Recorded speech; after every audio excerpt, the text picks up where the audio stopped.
Greetings and welcome to another edition of the Red Pill Diaries. I'm your host, Rashid, and I want to take the time out to thank each and every one of you for joining me on the most powerful platform for truth, bar none, anywhere on God's green earth. This is your platform for truth, elevation, and empowerment. This is the Red Pill Diaries. I'm your brother, your host, and your friend, Rashid. Thank you all for joining me on another edition of this platform show. So listen, we saw what took place with the reprisal from Iran hitting Israel. And we see all of this propaganda out. Listen, I mean, the West, sometimes I sit back and I say, I know they put out a lot of propaganda, but do they believe the propaganda? Because they push this propaganda so much and so well that it would have you to believe that they actually believe the lies that they continue to promote. Now, I want you to think about this and see, because some people don't do this, okay? They don't take the time out and look at everything with a clear perspective. Some people take the word of the West. Some people take the word of Iran or the East. Some people, they just don't know. Well, we're going to get to the bottom of everything. So the United States and Israel reported that they knocked down 99% of all drones and missiles fired by Iran into occupied Palestine or Israel, right? Now, either that is a magnificent number and the U.S. has the best technology ever imagined by man, or there's some lies somewhere here. And so we're going to examine a little bit of this stuff as we go further in the show. So just listen, everybody. I want to thank you for joining me on Twitter. Those who are joining me on Twitch. Those who are joining me on the Red Pill Journals. Those who are joining me on Rumble. Those who are joining me on Odyssey. We just got disconnected again from locals, so I can't say those who are joining me on locals. All right, let me fix this mic a little bit. All right, here we are. So. And I also want to make an apology. I know we scheduled this at the last minute, and my son was doing the little graphics that I told him to do. I give him the ideas, and he put it in here. And I know there's a misspelling on the main thumbnail that's up there, and it's not his fault. When he put in War Clouds Gathering, autocorrect changed it as we submitted it. We didn't know it was going to change. It changed it, and it says War Clouds Gathering. We'll change that after the show. It's no big deal. Okay, I just want to acknowledge that we understand that and that's why that's like that. So let us examine something. A 99.9% success rate, right? It brought to mind something that Scott Ritter said on this show before when he was a guest on the show. You know, because Scott Ritter was he was responsible for finding and neutralizing Saddam Hussein's Scud missile attack on Israel when the United States invaded Iraq. And all we know that every time the news said something, they said, oh, we successfully took down the Scuds. Now, remember, Scud missiles are an old technology, way old technology. Scott Ritter said they hardly took down any successful Scuds. But the propaganda said they took down all of Saddam's Scuds that were en route of bombing occupied Palestine, right? So now we have an example right here. And we have somebody in the know, like Scott Ritter, who was actually tasked with handling these things. Now let's go a little further here. All right. Let's go to Ukraine. With all of the advanced, sophisticated air defense systems, some provided by the US, some provided by Germany, France, the Czech Republic, the UK, and even to Israel, because Israel was providing radars that are used for their air defense systems to Ukraine. And not one of them could stop a hypersonic missile.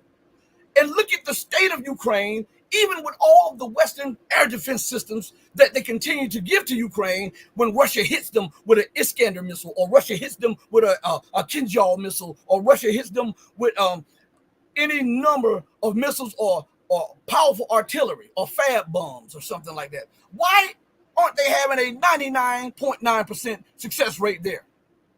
I'm asking you these things because nobody does.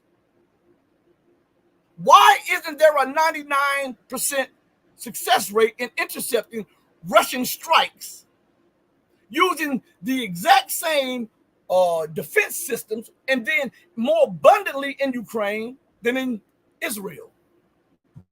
Why isn't there a 99% success rate?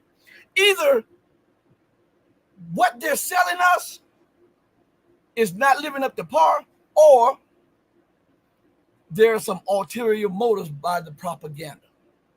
Now let's look at something else, which should lay to rest any notion that the U.S. and Israel took down 99% of the drones and the missiles that were sent into occupied Palestine by Iran. Okay? Do you remember when the U.S. cowardly assassinated the Iranian general Soleimani? Peace be upon him. Right?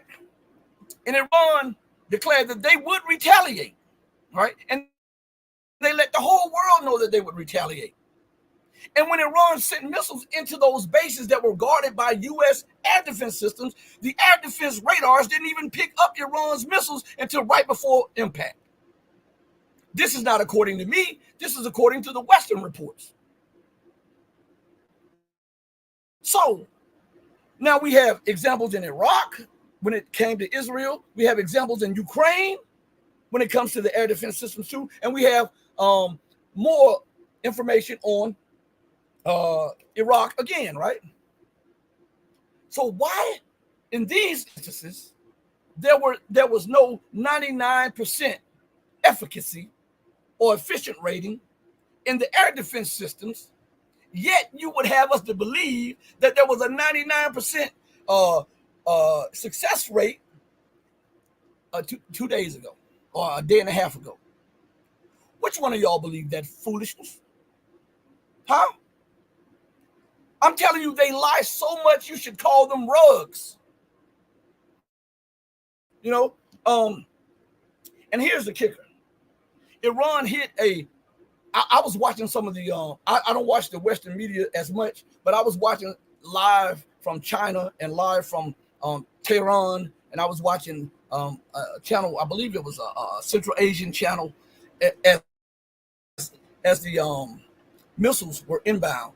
There was three waves, and Iran did that. They didn't even fire their most advanced ballistic missiles. They fired old technology, and it could not be stopped.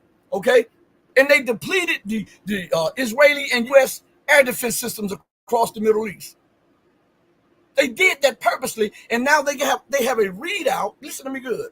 They have a readout on the military disposition of Israel and the United States from Jordan to occupied Palestine.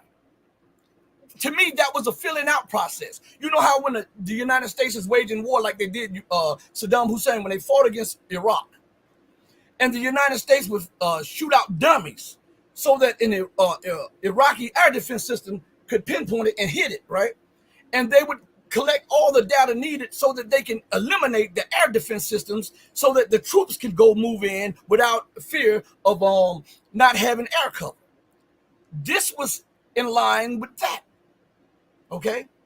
Don't think that America has a monopoly on that. We've been watching Russia do that since it's been in Ukraine defending itself against NATO aggression. It's crazy, right? Let's look at something. Give me a second. Let me pull this up. All right. I thought I got a call and someone told me that multiple bases were hit. All right. I'm not going to tell you who it is. You know who. If I said the name, immediately you'd be like, oh, really? But I'm not going to say anything. And they told me that there were several targets hit, and Iran did this without striking 1 inch of civilian infrastructure. But Israel, in comparison, is demolishing the entirety of the Gaza Strip.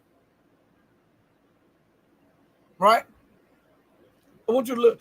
So someone told me that the Israeli, there was a secret Israeli intelligence base that was hit and leveled almost, right?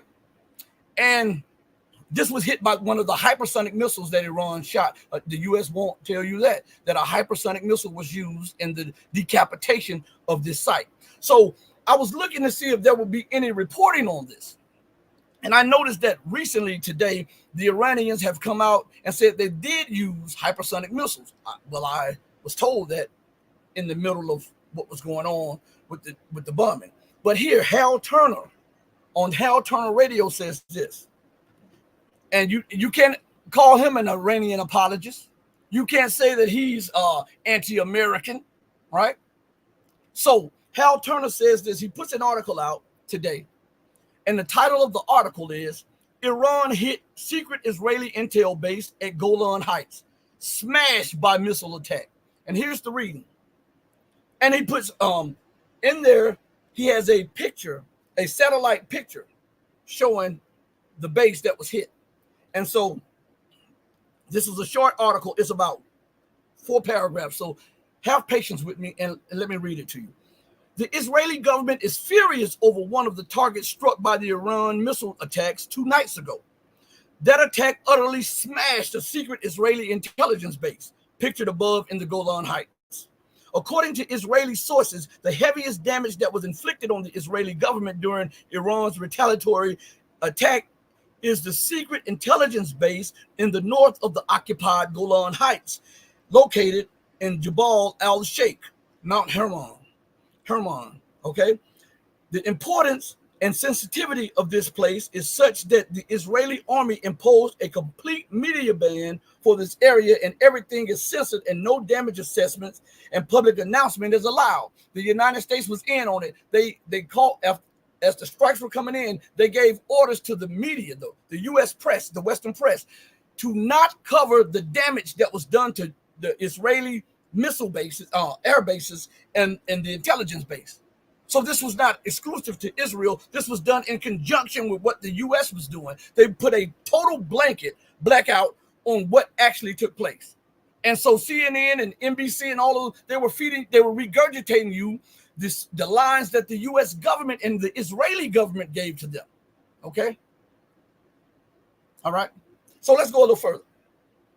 It says, the intelligence base played a role in the recent Israeli attack on the Iranian embassy in Damascus in general.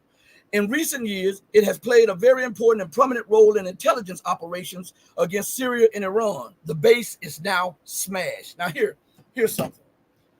The other base that Iran hit and destroyed the airfield and a main how would you call it? It was a building where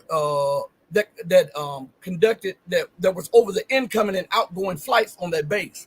That was the exact base that the F-35 took off from Israel and bombed the Iranian consulate in Syria. They bombed that, and what's I don't think you see the bigger picture of this. What Iran was doing was gathering military intelligence. So now they know the U.S. plan, they know Israel's plan. They have intelligence on where they station their radars and how they will react in the case of a war. And at the same time, they were allowing Israel and the United States and the UK to know that we know where your most secretive bases are. We know where they are. And you too can be touched. Right? You too can be touched. So this is a lesson that is being overlooked by all of the pundits out there. Think about this. Look what this says. And I was told this. So this is absolutely the case because I was told this when the missiles were raining down. So the report from Hal Turner is absolutely correct. But it said, I want you to listen to this again. He says, the Israeli government is furious over one of the targets struck by the Iran missile attack 2 nights ago. That attack utterly smashed a secret Israeli intelligence base. How did Iran get intelligence on that? They must have the drops on Israel. You know how the Mossad think that they have the drops on everybody else? Iran demonstrated that we have the drops on you too. And if you continue to exceed the limits, this is only a taste of what we will rain down on you. We don't fear your military. We don't fear your nuclear arms. None of that. And the West is not telling you that Iran has a conventional capability that is equal to Israel's nuclear capability. Think about that. I think Iran is 35 to 50 times the size of Israel. So they can take a couple nuclear strikes, but if Iran rains down drones and these newer ballistic missiles and these hypersonic missiles, it will level all of occupied Palestine. Do you understand? Everybody, and they know this. They don't want you to know this, okay? So we'll go to something. And I noticed this, and I have to bring these points across because nobody else does. Hold on 1 second. Let me see if I can bring this point. Is that it? Give me 1 second. I got this one. Hold on 1 second. I need this last one. Let's see. This is all right. Give me 1 second, everybody. Hold with me for a second. All right, I got it. Okay, so now I notice this. That when it comes to the media, after this took place, if you don't believe me, go to YouTube right now. Refresh your screen for just a second. Go to your main part of YouTube, and you'll see all of these reports that Iran attacks Israel, and you'll hear. You can read and you can hear all of the propaganda that is being spewed. And what I'm trying to show you is that there's a narrative that they are building up. Iran attacks Israel. Did Iran attack Israel? Most of you who are listening will say, yeah, Iran just bombed Israel. But that was an attack. Let's go to something. According to the dictionary, you know how we do. We aim to prove and we aim to please, okay? According to the dictionary, the word attack is a verb, meaning action. It means take aggressive action against a place or enemy forces with weapons or armed force, typically in a battle or a war. It gives an example of what an attack is. In December, the Japanese attacked Pearl Harbor. Okay? It gives you an example. It says, begin an assault, charge, pounce, onslaught, offensive. Right? Now, when you look at that, you'll say, yeah, that qualifies Iran as attacking Israel. Until you look at the definition of what Iran actually did. According to the dictionary, the word reprisal, which is very different from attack, and this is the word they continue to keep out of the mouths of the pundits on TV, in print, in magazines, and on YouTube and social media. They continue to say Iran attack. When you say Iran attack, that's aggressive. What you're doing, whether you know it or not, you're helping to spread a narrative that Iran is the aggressive one. But when you understand the definition of the words, you'll understand that the attack came from Israel. And what Iran did was to send a reprisal to Israel. So listen, the word reprisal, according to the dictionary, is a noun. It means an act of retaliation. Didn't I tell you that's what Iran did? They retaliated. They didn't bomb the Israeli embassy. The Israelis bombed the Iranian embassy, which is an act of war under international law. And you know what? Since I've been telling you that, you notice how all of the bigger channels are now making that point? You notice that, right? Everybody's talking about that is a violation of international law and that was an act of war. They didn't say that when it happened. What made them change? Because even though we're being kept out of the search engine, the word of mouth is showing people, hey, look, you got to check out this little smaller channel that YouTube continues to suppress because they give you the facts. So let's go to the dictionary and let's see what that word reprisal really means, okay? Retaliation, counter-attack. So that word fits what Iran did more so than attack.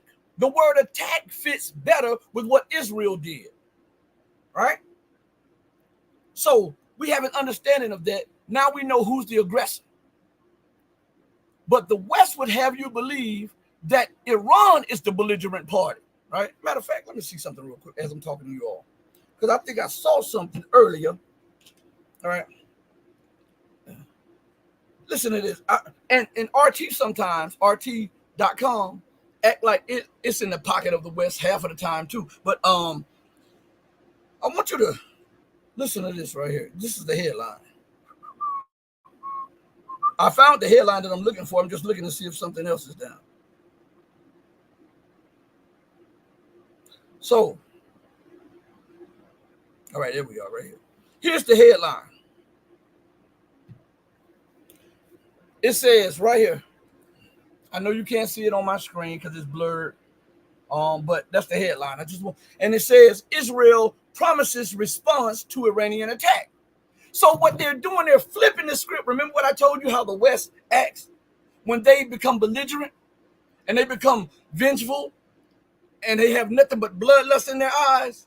They make the victim the aggressor and the aggressor the victim. Bizarro world.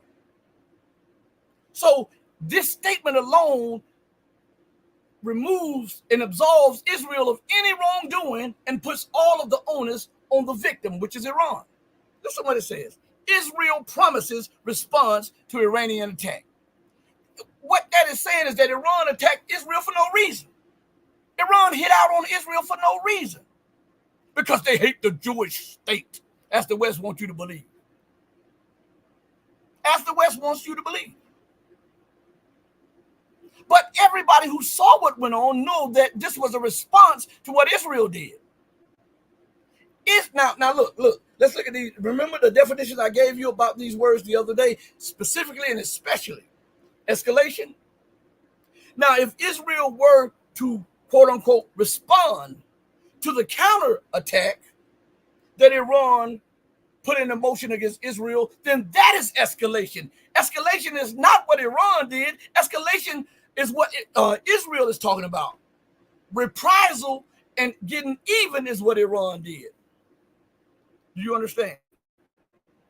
And just those misuse of words can take something positive and make it into a negative connotation, or it can do it vice versa. So that's why you have to be very mindful and careful of what you read and what you hear. All right.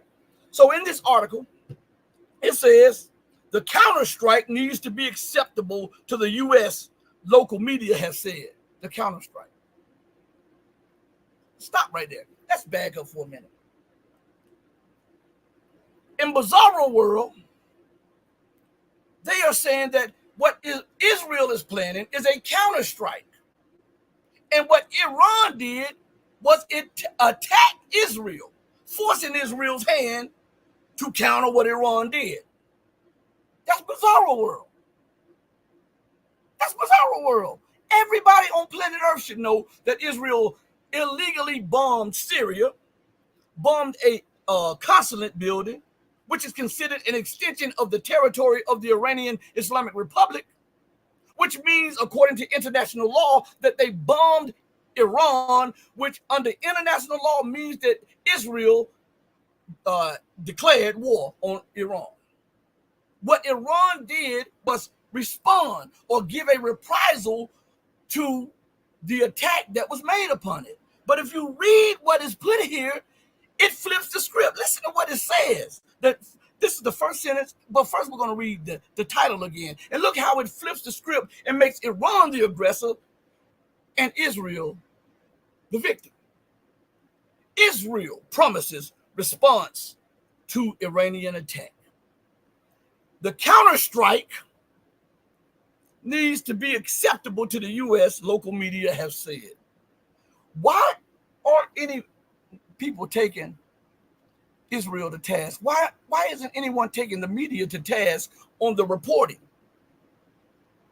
Because these are blatant lies. These are fabrications. And if you don't read and don't understand the words, they'll put it over on you. So listen, let's go a little further. The war cabinet in West Jerusalem has decided on clear and decisive action following, listen to this, following Tehran's mass missile and drone attack on Sunday. The response will have to comply with the will of the U.S., however, according to Israeli media. Now, listen what the next paragraph says, because we just read what this paragraph says, right? And in this paragraph, in the sentence before, it puts all the onus on Iran. All the vitriol is directed towards Iran, right? And then hidden right up under the main instigators of war against Iran, listen what it says. Iran launched a barrage of cruise and ballistic missiles and drones in retaliation for the bombing of its consulate in Damascus, Syria, earlier this month that killed several senior officers of the Islamic Revolutionary Guard Corps, Al-Quds force. So now we got an understanding, see, with all of that hoopla that they put before that, putting all of the onus on the victim. One little small paragraph up in there actually tells you what actually happened. What Iran did was a response to the attack by Israel. Think about that. So, in bizarro world, Israel is right. But in the real world, we see that Israel is not the victim. She is the aggressor. America is not the victim. She is the aggressor. The UK is not the victim. They are the aggressor. The Jordanians are not the victim. They are the aggressor. The Saudis are not the victims. They are the aggressor. The French are not the victims. They are the aggressors. And Iran befittingly responded to the aggression against its republic. America would not have hit somebody like that. America, when she is hit, look what happened, as I told you on the other platform. America wanted Iran to climb down. Did America climb down after 9/11? 23 years of nothing but war for 9/11. 23 years. And you want Iran to ignore the bombing of its embassy, its consulate building. Man, I'm telling you, you got to stop this foolishness. Okay? All right? So, I want to play something for you all. Okay? And before I go into that, let me tell everybody, the channel members, I know we were supposed to do a live today, but I'm in talks with somebody to come on the platform. If they told me that they will let me know tomorrow if they can be on the channel member stream. Okay, so I pushed it back a little bit. I'm hoping I can have this guest on there because you guys enjoy this guest, and I'm hoping if he can move his schedule around. There's no guarantee now. If he can move his schedule around tomorrow, he'll let me know, and then we'll have a live stream sometime. Okay, if he can't, we'll just go ahead and do a stream, and then we'll bring him on for you guys later. Okay.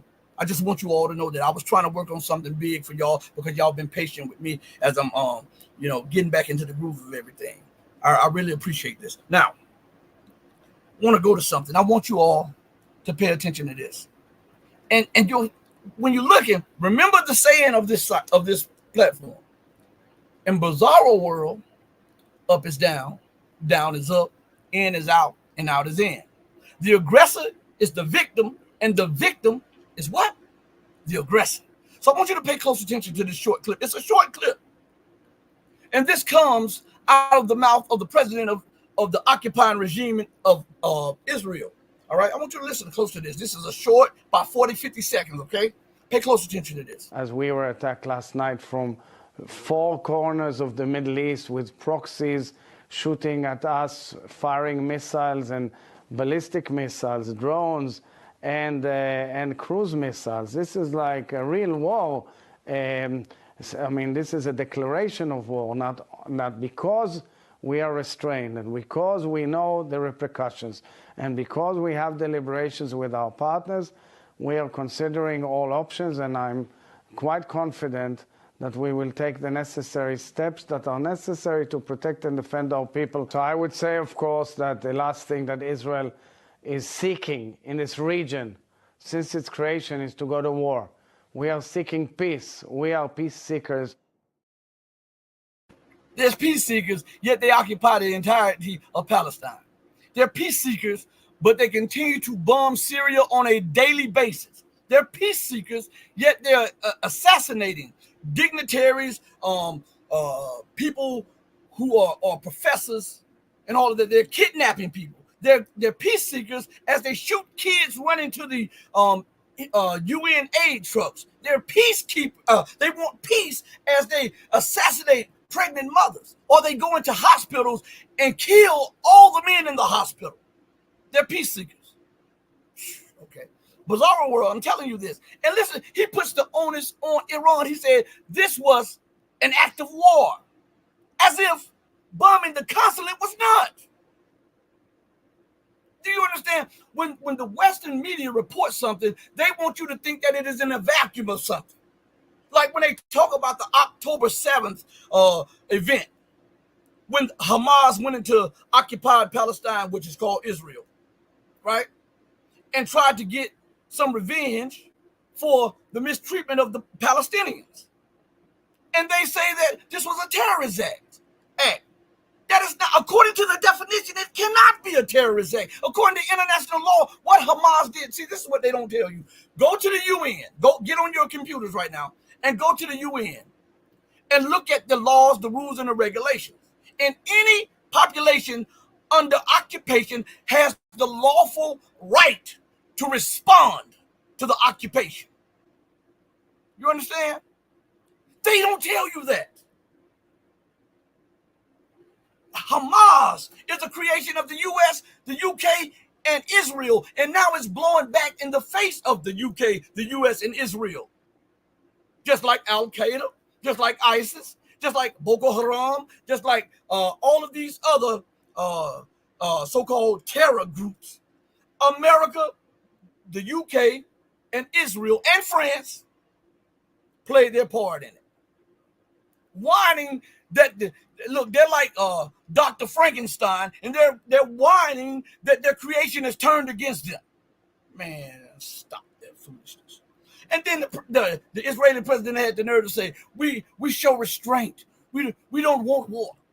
According to the dictionary, the word restraint means, it's a noun now, and it means a measure or condition that keeps someone or something under control or within limits. Decisions are made within the financial restraints of the budget. That's an example. It says unemotional, dispassionate, or moderate behavior, self-control. Self-control, self-restraint. Now, flying into Lebanese airspace is a violation of Lebanese territorial integrity and sovereignty. Israel does that on a daily basis. Bombing Lebanon is not restraint. Those are acts of war. Flying into Syria is violating Syrian airspace, Syrian sovereignty, and territorial integrity. Bombing Syria on a daily basis is an act of war, right? Now, going into Syria or shooting missiles from Jordan or from Lebanon, because some people say that when that attack on the consulate took place, Israel took the Jordanian airspace and did that. I don't know. But let's just say they went through Lebanese airspace. Now you violated three nations' territorial integrity. Lebanon, Syria, which was the host nation, and the nation that was hit the hardest, which was Iran. And you talking about restraint? See, that's what people do. When they sock you in the mouth, if they feel that you're not going to sock them back, if they bully you and they feel that you continue to give ground and step back, they'll continue to approach you. And when you sock them back, some of them have, oh, he hit me back or she hit me back and hit me harder than I hit them. Oh, whoa, this is not right here. That's the West. When you sock them back, they start screaming about unfairness, crimes, and all of this stuff. America talks about criminality of Russia. And you've invaded multiple countries. As a matter of fact, you've invaded a country every year since 2001. You've been robbing and raping and pillaging countries. But Vladimir Putin he's the tyrant, right? Obama wasn't the tyrant. Clinton wasn't the tyrant, kidnapping a sitting head of state. Obama wasn't a tyrant when he tried to assassinate the left leaders of Latin America. Obama wasn't a tyrant when he sent the drone into Venezuela to try to assassinate Maduro. That's not tyrannical actions, right? What about America using drones through Pakistan, destabilizing Pakistan's territorial Baluchistan? What about America in the West trying to destabilize Iranian territory of Baluchistan? What about the invasion of Iraq, Syria, Libya, Somalia, Yemen, Afghanistan? That's not tyrannical, is it? It's only when Russia has a national security interest or Iran has a national security interest that they are willing to fight and die for. Then it becomes tyrannical. But if the West does it, it's the rules-based international order. Man, get out of here with that foolishness. So let's go further. And I'll see you in the chat. I'm going to go to the chat in a minute. So listen. We're going to go to a clip by the Russian ambassador. And I guess they're getting fed up too. Because this, in a UN meeting called by the West was upset about Iran having the testicular fortitude to bomb Israel. That they called an emergency meeting of the United Nations Security Council. They didn't do it when Iran, when its embassy or its consulate was bombed. That wasn't important enough. But when Israel was hit in retaliation, the US, the UK, and France demanded an emergency meeting at the United Nations Security Council. And the hypocrisy, the level of imperial hubris has become so high that even Russia now is calling out the imperial hubris. I want you to listen to this. This is only about 2 minutes or 1 minute. Listen to this. You know very well that an attack on a diplomatic mission is a casus belli under international law. And if Western missions were under attack, you would not hesitate to retaliate and prove your case in this hall. Because for you, everything that concerns Western representatives and Western citizens is sacred and must be protected. But when it comes to other states, their rights, including the right to self-defense, is a different thing, as you like to say. Today in the Security Council, there is such a parade of hypocrisy and double standards, which is somehow even uncomfortable to watch. What happened on the night of April the 14th did not happen in a vacuum. Iran's steps were a response to the shameful inaction of the UN Security Council. A response to Israel's blatant attack on Damascus, which was far from the first one. Syria has been continually bombed by Israel. Many of you today have not had the courage to directly point out that the current escalation in the Middle East is unfolding against the backdrop of the Israeli operation in Gaza and the West Bank, which has been going on for more than 6 months, unprecedented in terms of casualties. So you see that? So I put in, according to international law, about bombing an embassy, okay, or a consulate. And this is what comes up. There is a declaration of war and an act of war.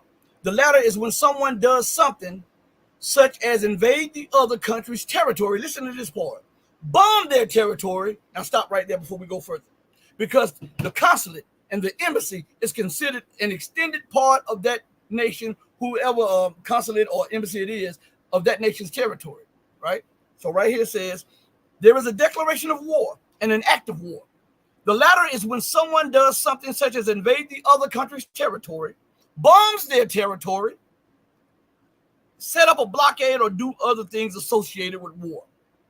Yes, attacking an embassy would be considered an act of war. So when we know that, right, and we read the definition of that, does it not make what the Israeli president sound like crazy? Like he's detached from reality? He says what Iran did is let me play that again. I just want to, just this 40 seconds. Listen to what this guy said. But only with these people can they flip the reality. As we were attacked last night from 4 corners of the Middle East with proxies shooting at us, firing missiles and ballistic missiles, drones, and cruise missiles. This is like a real war. I mean, this is a declaration of war, not because we are restrained and because we know the repercussions and because we have deliberations with our partners. We are considering all options, and I'm quite confident that we will take the necessary steps that are necessary to protect and defend our people. So I would say, of course, that the last thing that Israel is seeking in this region since its creation is to go to war. We are seeking peace. We are peace seekers. Did you see that? Is this dude high? Is he on shrooms or something? Because There is no way. Listen, I could not be a diplomat because you cannot pay me to go before the world and just be lying, just to cover somebody else's behind. I can't do that. That's not diplomacy. Listen, I don't know how you act, but I fear God. And when you start telling a lot of lies, whether you're telling it for a nation or someone, some personal, somebody in your life or something, you are the one responsible for that lie being told. And eventually, you're going to have to deal with God on that. So these people will get before you with a straight face and a lie like it ain't no thing.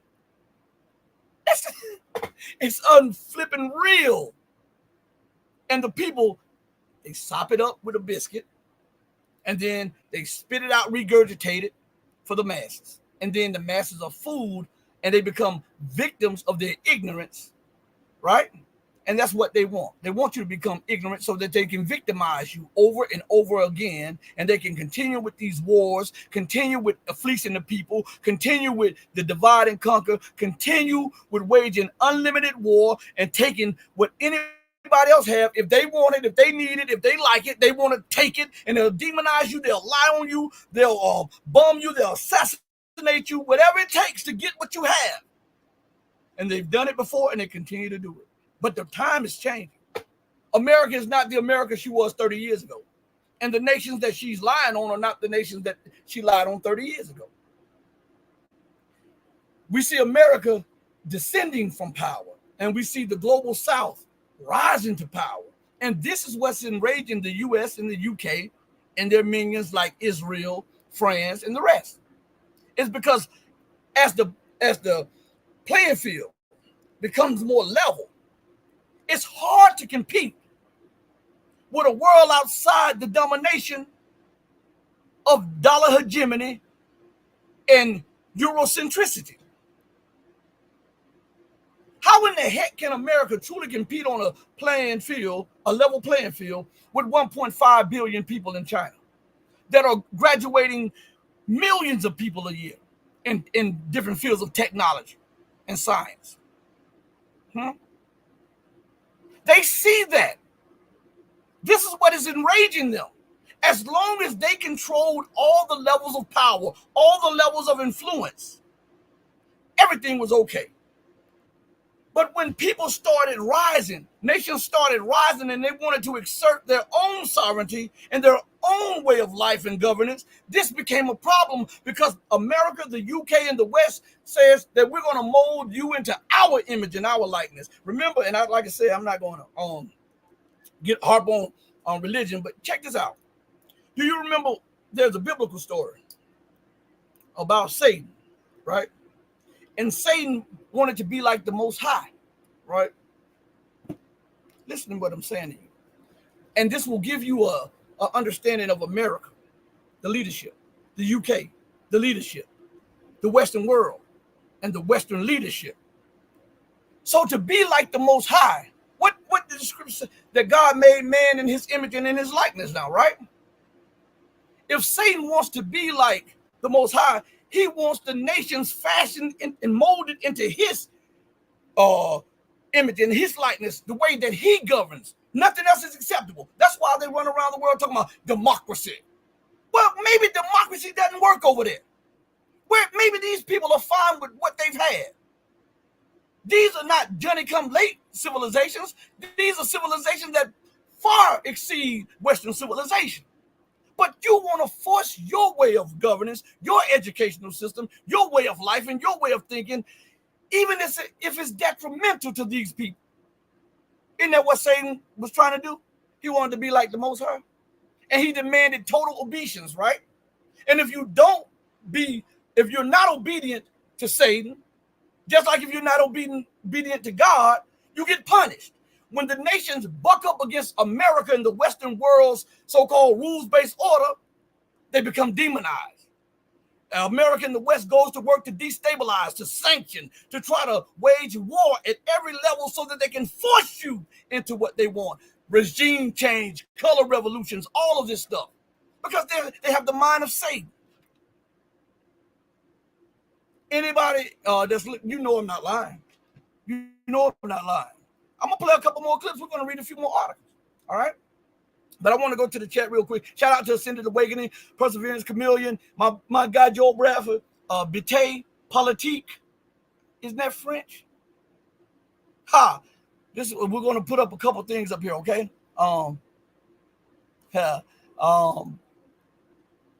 Here we go.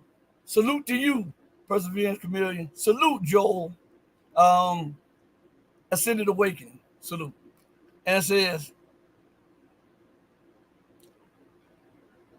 let's see. 1 second, everybody. All right, here it is. Right there. That's what we needed. Israel is attempting to negate Iran's right to defend itself. Right. You know how America in the West always says Israel has the right to defend itself. You notice if it's America, if it's the UK, if it's France, if it's a NATO nation, if it's Israel, they all have a right to defend themselves, even when they are belligerent, aggressive, and unyielding against somebody else. But when someone responds to that belligerence, that aggressiveness, it becomes a problem, and it becomes aggression on the part of the defender. That person is defending themselves, but the West twists it and makes it as if the defender is the aggressor and the aggressor is the defender. Nobody in the world has a right to defend themselves except the West. Russia doesn't have a right to spheres of influence, but America has a Monroe Doctrine. Russia has no right to have influence in former Soviet republics, but America is trying to gobble up all of them into her NATO war machine. Iran has no right to influence in West Asia, but America continues to put military bases, illegal I might add, all across West Asia. But Iran is the aggressor. Iran is the belligerent one. And yet Iran never picked its country up from North America and moved it over in West Asia. But what we see is the UK, the US, France, and all of them continue to involve themselves in regions that is not in Europe, that is not in North America. But the people that are indigenous to the regions are the terrorists or the insurgents. Listen. Sometimes I get over. I have to stop and say, are you guys buying this crap that they're selling to you? Think about this. They go and invade a country, and they call the people that are fighting them, their occupation, insurgents, rebels, and terrorists. The people who invaded the country are freedom fighters. The people who are trying to regain their country are terrorists. I mean, you cannot do this in perpetuity. This is what I continue to tell you. You can't go around the world bombing people, overthrowing people, assassinating people, initiating color revolution and regime change and think you have true friends.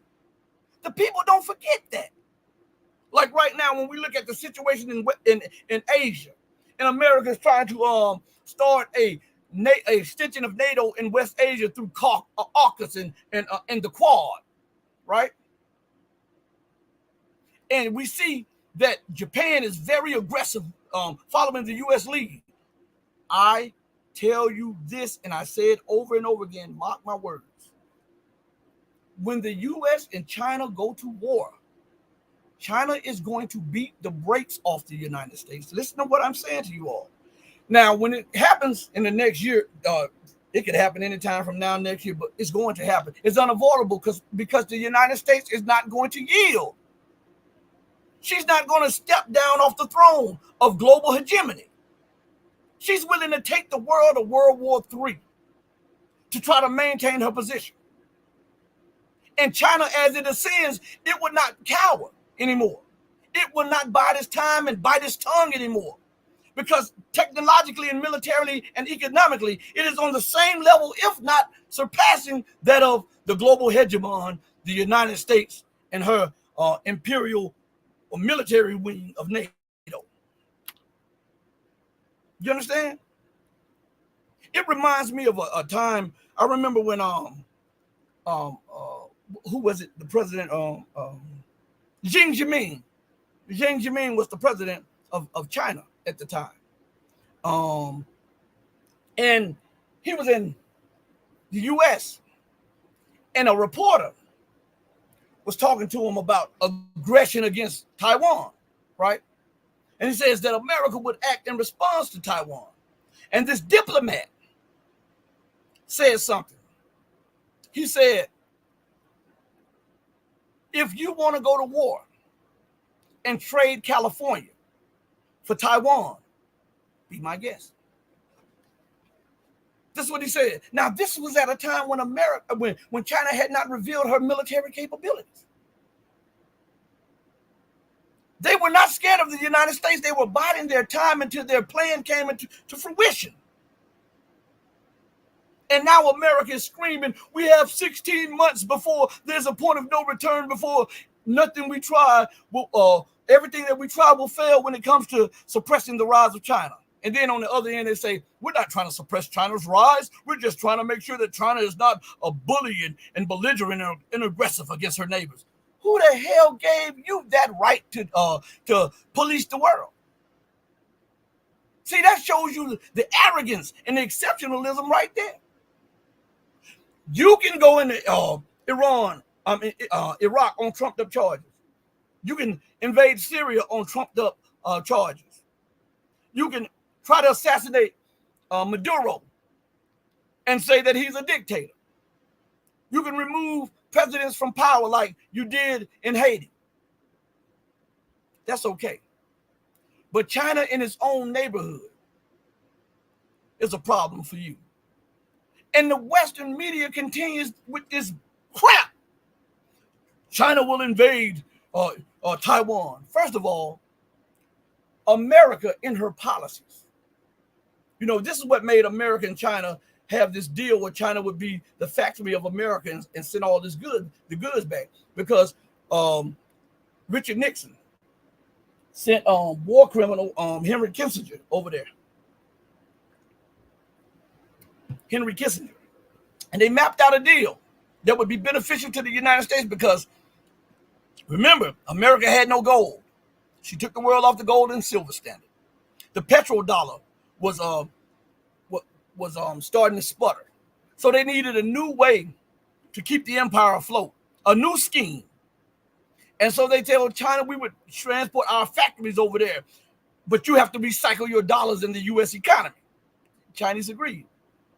Now, for that agreement to take place, the U.S. had to acknowledge, they had to withdraw their support for the Republic of China, which is Chinese Taipei or Taiwan, and they had to give their acknowledgement to the legitimate authorities of China, which is in Beijing, and then they had to also accept the fact that Taiwan was an integral part of China, and there was not two Chinas, but one China. Thus, you have a one China policy. So if you recognize Taiwan as being a part of China, how in the hell can China invade China? I'm asking. That would be like everybody recognizing that Florida is a part of the United States. And then we see that Florida is trying to secede from the Union without legal means.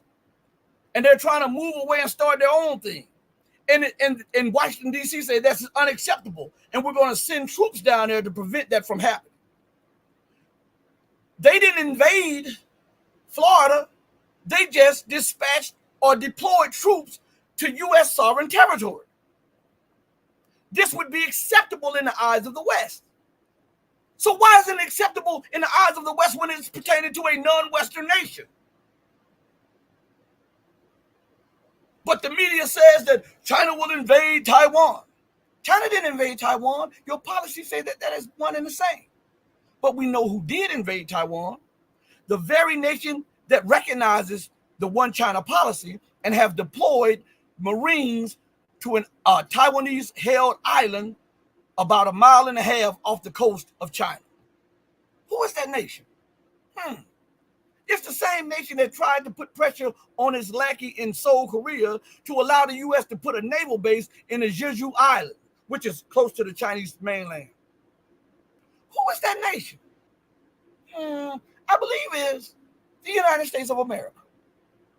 Why aren't they talking about that? Let's go here. Bite Politique says there are no real democracies. The truth about democracy is this. They changed the meaning of it, but it used to be rule by demons. Rule by demons. Democracy. That's what it was. And we see that the demons are in power right now. Let's see. Majid says IR paid 87 million for missiles. Israel 1.32 billion in 3 hours. Right. I understand what you're saying. What he's saying right here is that Iran, for the cheap, sent the message to the entirety of the Western world. And let me tell you something else that really shocked the Western world. That when Iran sent the first wave in, some of the first wave got through. And these were old drones. Then the second wave came through. Then it was followed by ballistic missiles. The older versions of Iran ballistic missiles. And some of them got through. And check this out. This is what scared the United States and Israel. And this is what made them pause from immediately responding. A few of the missiles had a warhead that detached from the missile and shot out dummies. And the air defense systems was hitting dummies as the main warhead hit its target. That scared them because they did not know that Iran possessed that level of technology. That scared them. That's something in it. That's something. Let's see. And before I go to the next comment on here, within 3 hours, Iran spent roughly $100 million with the drones and with the missiles. The United States, Israel, and their allies spent over $1.3 billion trying to defend against those drones and those missiles. This is an unsustainable path of the West. Drones in Iran are relatively cheap. And then I want to put this on your mind while we're talking about Iranian drones. Hold on one second, everybody. Hold on one second.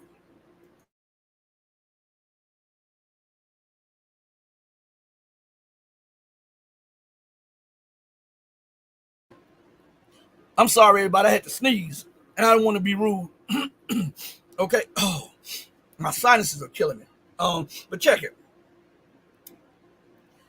Again, when we talk about the drones, I want to lay something on your mind that you probably hadn't explored before. The U.S. said that they shot down. Now the Saudis are saying that they took part in it also. And I want to know how did they shoot down the drones? Saudi Arabia is closer to Iran than Iraq and Israel. So how did you shoot down the drones if they still made their way to Israel? I'm just saying, but that's a side point. Check this out. The U.S. and Israel and their allies claim a 99.9% efficient rating of downing the drones and the missiles. These are the very drones that Russia is killing Ukrainian soldiers and Western mercenaries in Ukraine.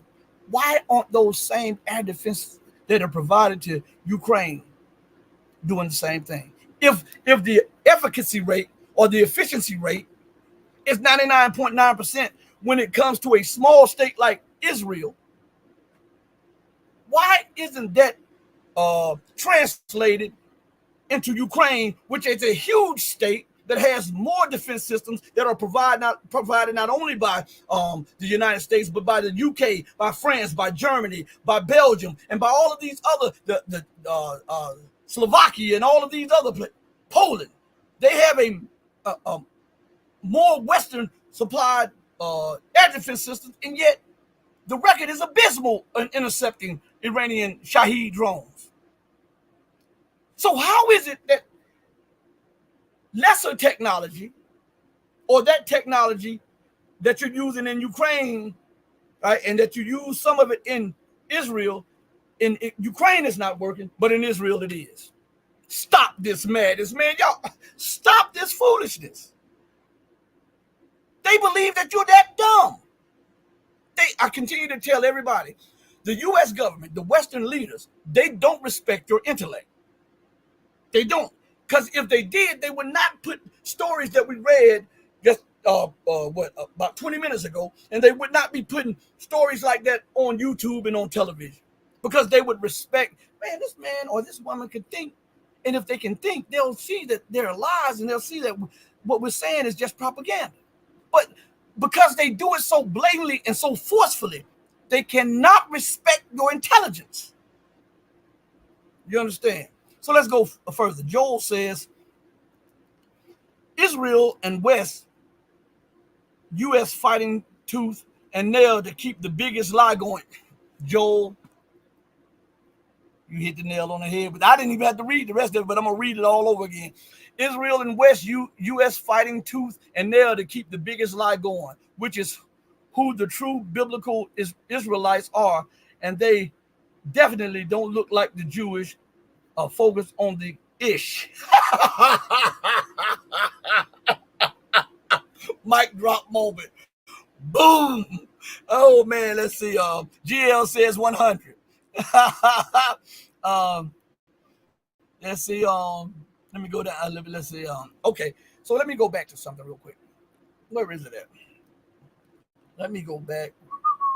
I want to play something to you. You know, I played this clip just like earlier in the show, but as I was talking to you all, it dawned on me to play that clip again, but play it with the clip that I played yesterday, and you'll see how everybody now is challenging the propaganda, the lies, the hubris, and the hegemonic actions of the West.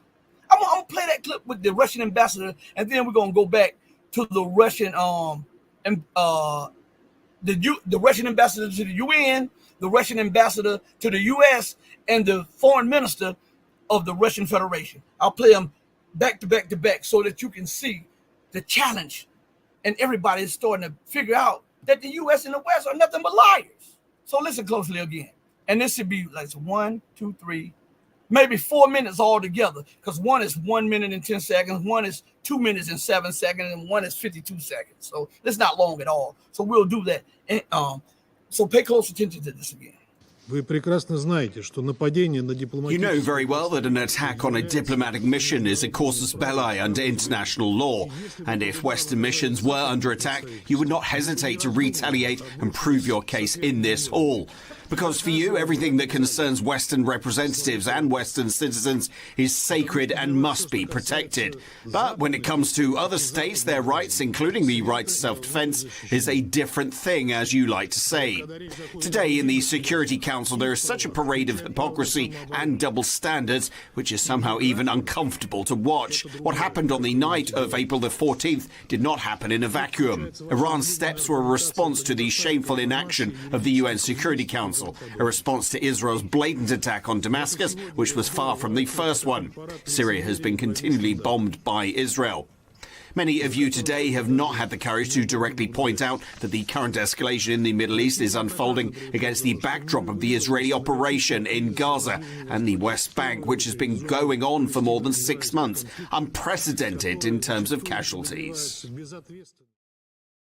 So he called out the bombing of Syria. He called out the hypocrisy of the West, and he says, you guys know that if this happened to you, you would not hesitate to retaliate. See, that's what I kept telling everybody. They want Iran to just take it, whatever is given to them, and deal with it like that, right? Don't get your comeuppance, don't get you even, none of that. Let's just talk.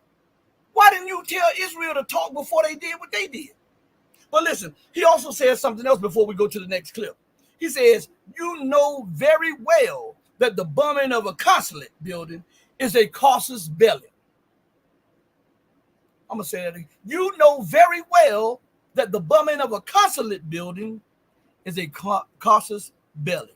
According to the dictionary, the word casus belli is an event or action that justifies or allegedly justifies a war or conflict. So if that is a casus belli, according to international law, Iran was within its right to strike and strike even harder than what they did, according to international law.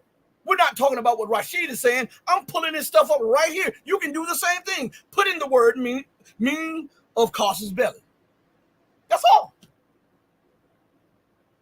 All right, so let's go to the next clip.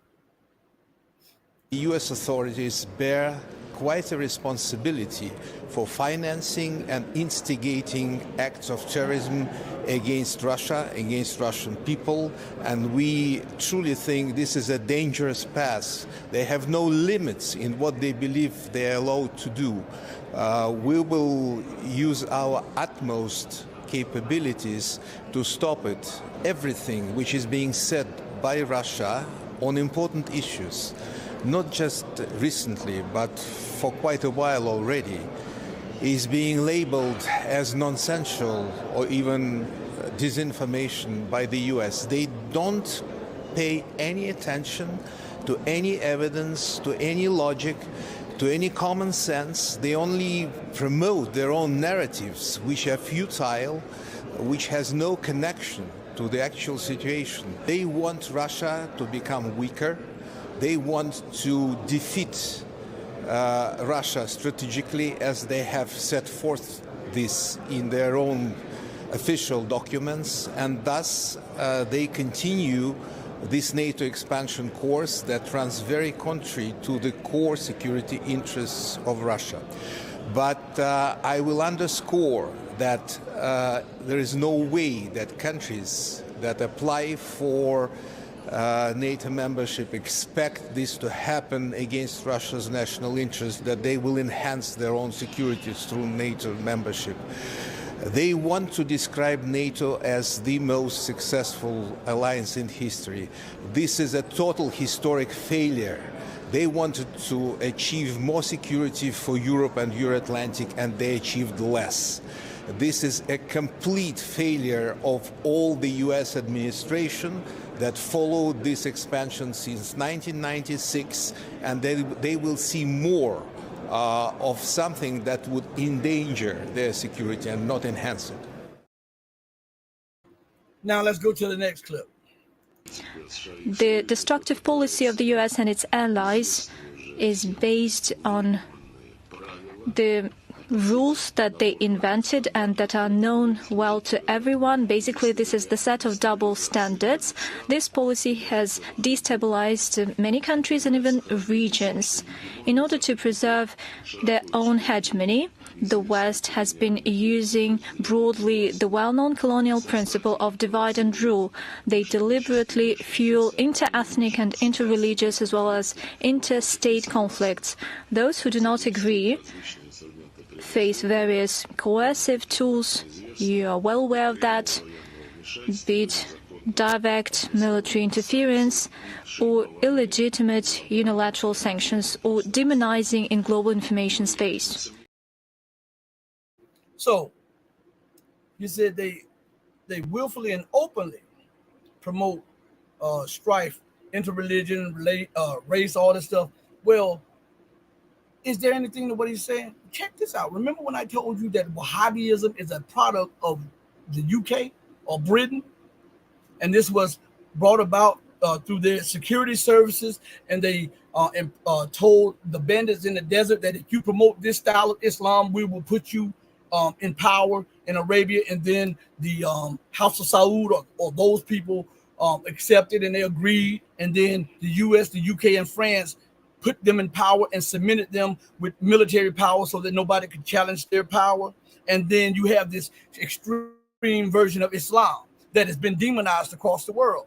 And then people say Islamic extremism, Islamic terrorism, when in reality, if you look to the core of what's going on, this is a byproduct of the French, the British, and the US. So if it's a byproduct of the French, the British, and the US, then we can say that those who are screaming Islam are misled and ignorant, and this is Christian terrorism. Because the UK, the US, and France claim to be Christian, even though we know that they're not a real Christian, right? But if we're going to put that jacket on somebody, it has to be on the West. Nobody talks about these things. They're too afraid to touch these hot potatoes. Man, toss them this way. I got gloves on. Listen, the foreign minister also said that they're so concerned about their hegemonic ways.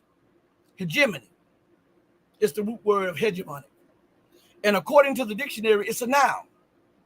And the word hegemony means leadership or dominance, especially by one country or social group over others. Now, what does America say about Iran? Iran is trying to challenge our leadership in West Asia. What do they say about Russia? Russia is being belligerent and trying to challenge our leadership in Europe. What do they say about Venezuela and Cuba? They're trying to challenge our leadership in the Americas. What do they say about China? China is becoming aggressive, and we cannot allow China to challenge our leadership and our place of dominance in Asia. What did that say? Leadership or dominance, especially by one country or social group over others. And they are in the midst of all of this. They are gaslighting the, you know what? I just said gaslighting, okay? I just said gaslighting. Let's see what that means for all of you who don't know. So, the word gaslighting means a specific type of manipulation to get someone else or a group of people to question their own reality, memory, or perceptions. That's what the West does. They lie so much that they will make you believe that the earth is a square. They lie so much. And they inundate the minds of people with this dogma. And before you know it, they want to say that you're out of date because you don't accept this stuff that they're pushing. These agendas about sex and all of this other stuff. You out of pocket. Not them for coming up with this madness, but because you are sound and sane, you become out of pocket. They're gaslighting everybody. And when China rises up and say, hey, I'm not on your border, you're on mine. Oh, China is becoming belligerent. And they play this over and over, and they put all of these former military people and former intelligence people on the air to reiterate the government narrative, to gaslight Russia as being aggressive and invading its neighbor. Iran attacking Israel. Syria attacking its own people. Gaddafi, a tyrant. This is what they do. As a matter of fact, let me play a little clip from the late Professor Dennis Etler that was on my show. This is about 3 minutes. Check this out.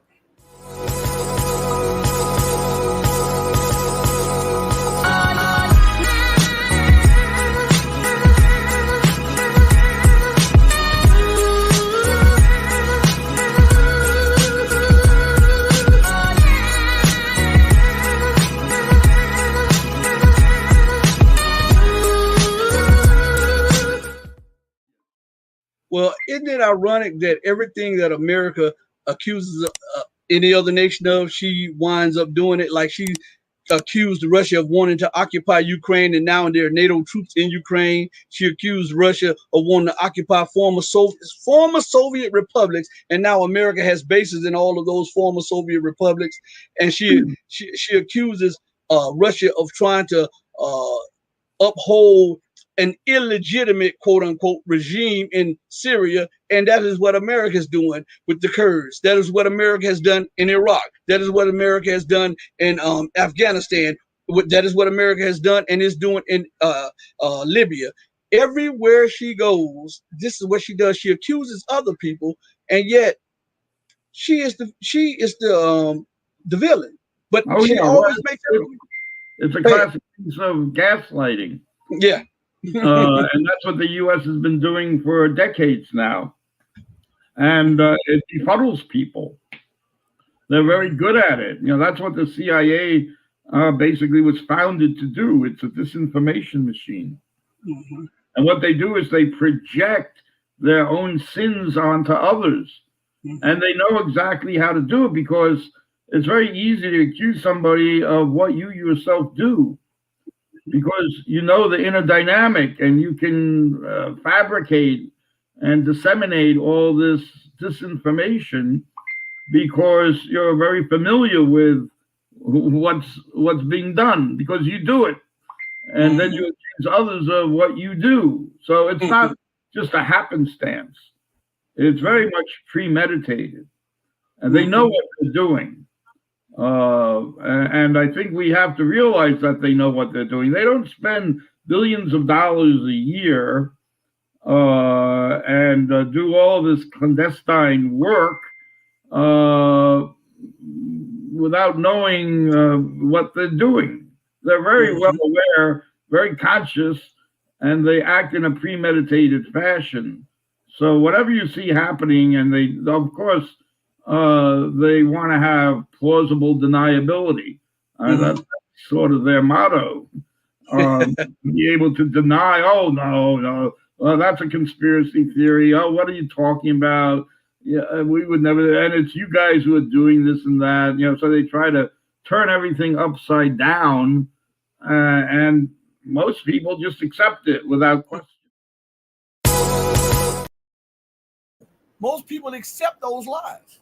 They never question it, and if they do, they get frustrated because they don't get the answers that they believe that they should receive. See, some people are in this bubble, this information bubble, or this intelligence bubble, and if you provide something that is outside of that bubble, it's unacceptable to them because it changes the narrative that they are accustomed to. And if you change something that people are accustomed to, sometimes they become belligerent against you and think that you're their enemy when you're trying to empower them. Because the more information at your disposal, the better off you are. But some people, they are allergic to right guidance or right information. Some people you have in the religious belief, they're like that.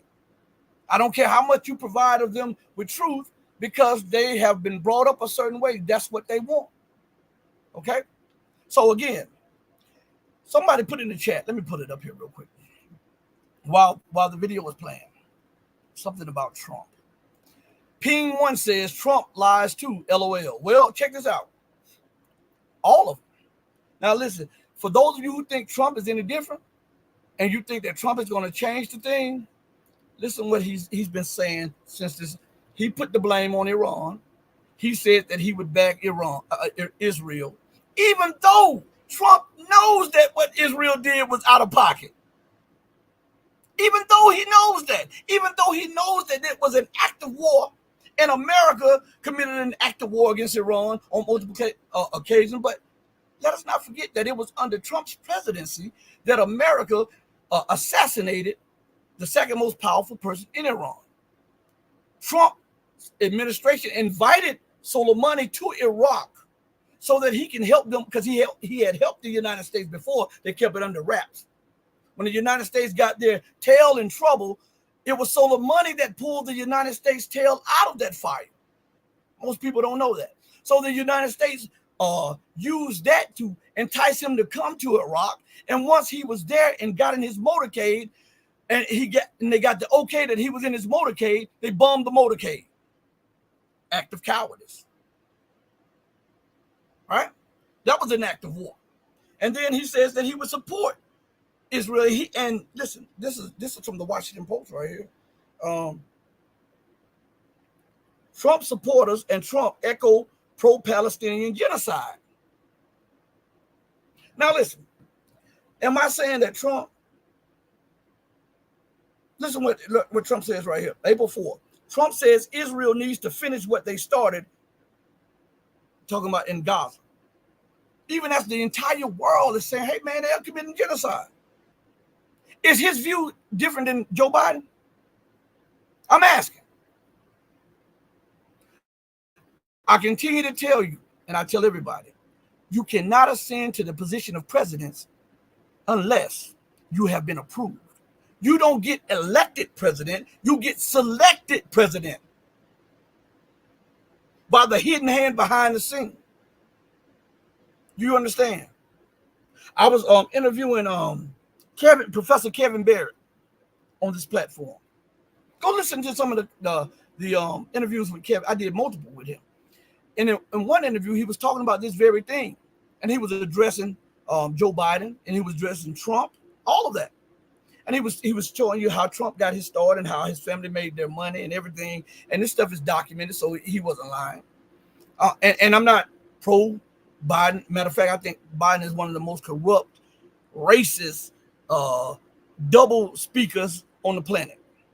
But when I interviewed Kevin Barrett, he talked about how the leadership gets selected, and you don't ascend to that position without being pre-approved, and you won't get out of line with the people behind, or they'll deuce you. They'll get rid of you. All right. So he goes into that. Go back and look at the videos. I have a lot of them up with Kevin Barrett, and then some of them I have exclusive on the Patreon with Kevin Barrett. So you can go check a lot of those out over there too. So but he talked about all that. He goes into all of that. Okay. So it's not. So don't think that either one of them are so different from the system. Okay. They're not. The reason Trump is being vilified is because even though Trump is approved by the system, he's not a politician. So he does things a little different than what the politician would do. And that has those behind the scenes pulling their hair out because they're trying to say, hey, you're supposed to go by the playbook. That's the difference. Biden is doing what they told him to do. Trump does most of what they tell him to do. You understand? All right, let's go further.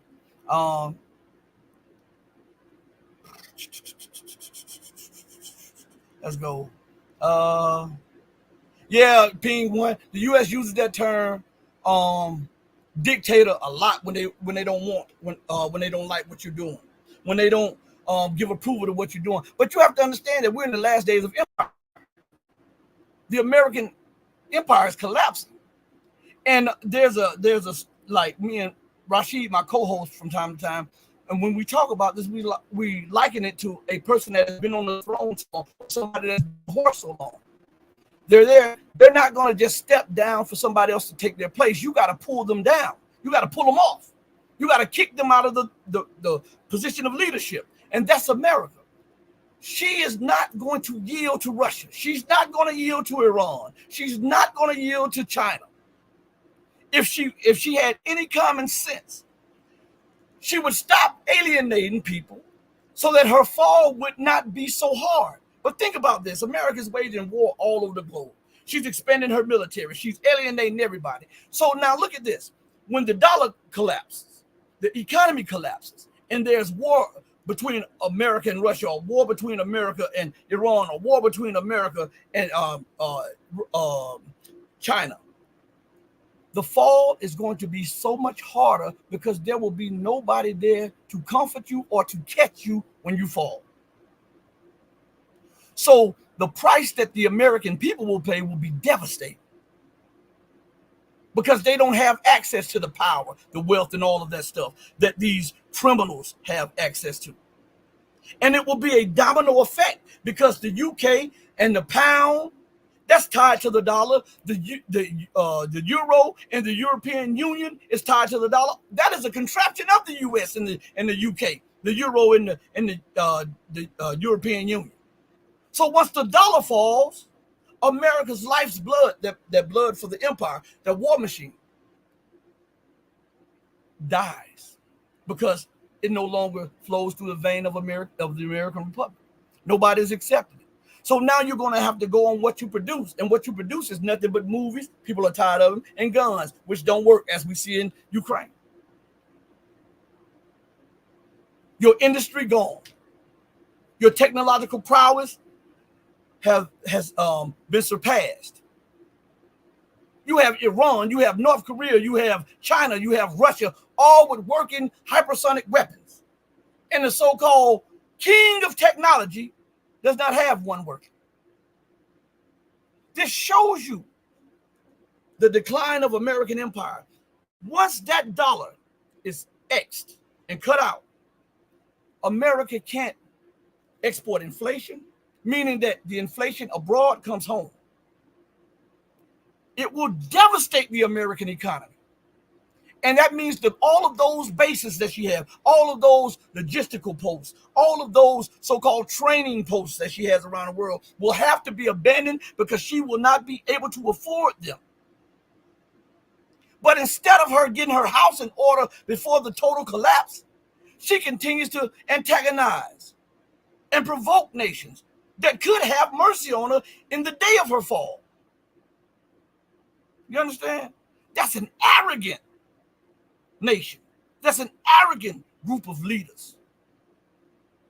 Not caring about the ramifications of that's going to take place, especially when it falls upon the head of the citizenry of those nations. I mean, it's something. As a matter of fact, I want you to listen to this. This is about 3 minutes. I want you to pay close attention to this clip.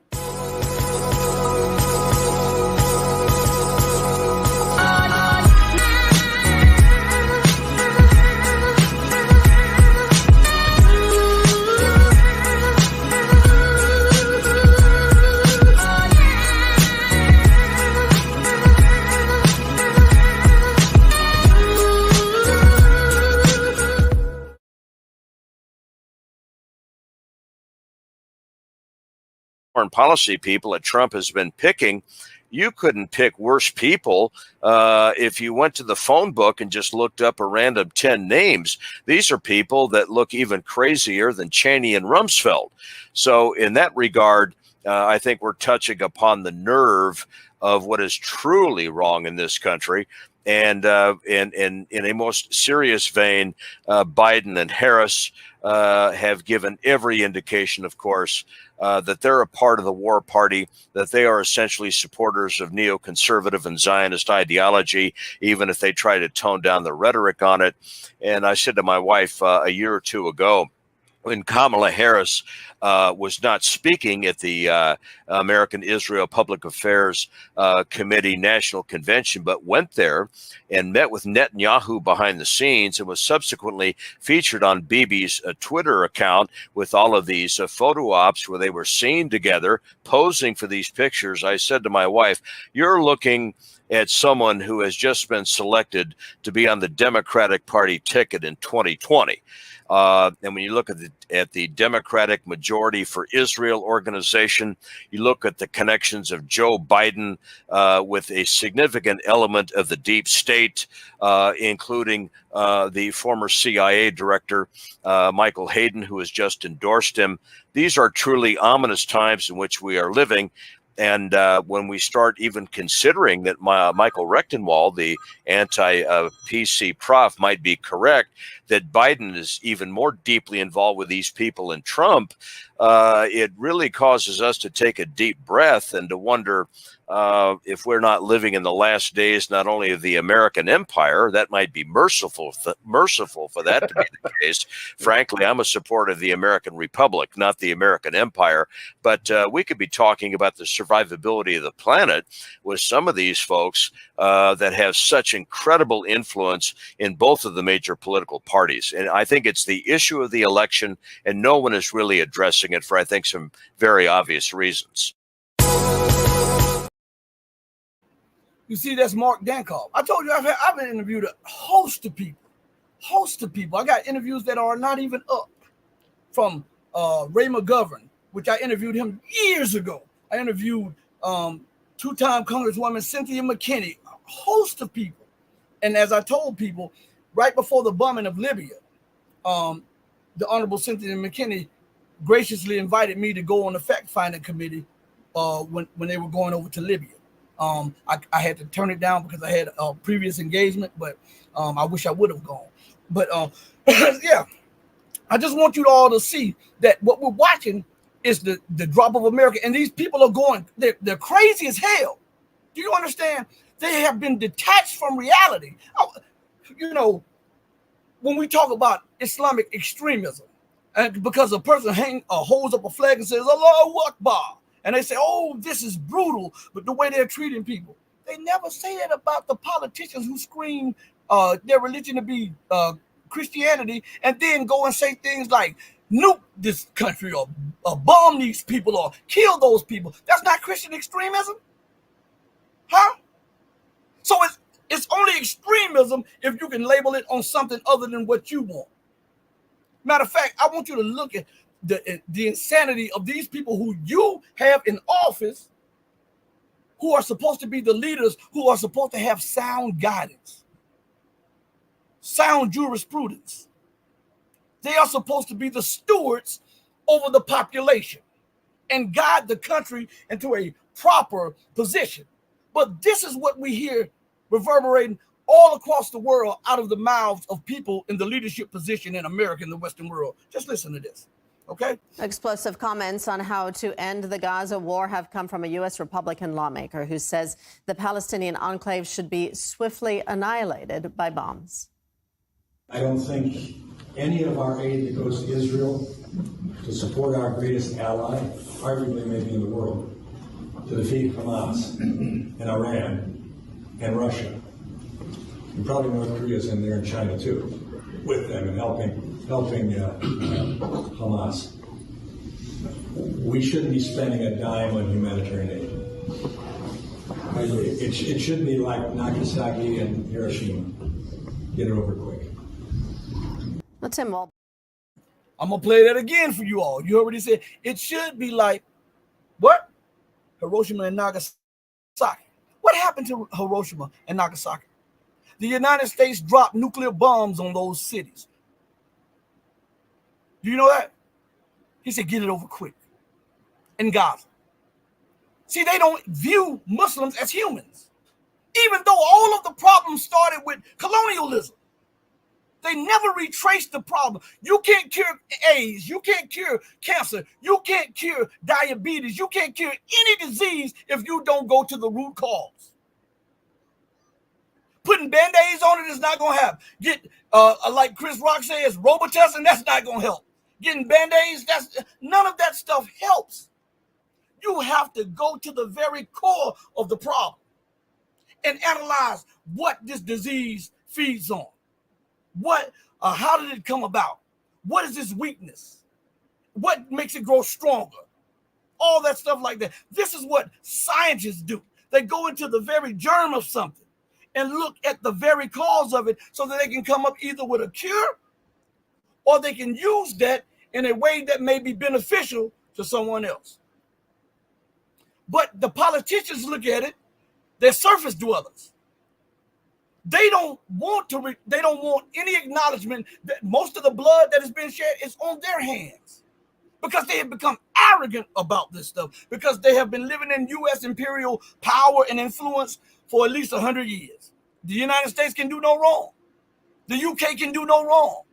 America's allies can do no wrong. Israel, that is occupying an entire state, can do no wrong. Killing mothers and children, assassinating officials from the UN. And that is okay. Don't send any money to the Palestinians who are suffering. Send it to Israel who is causing the suffering.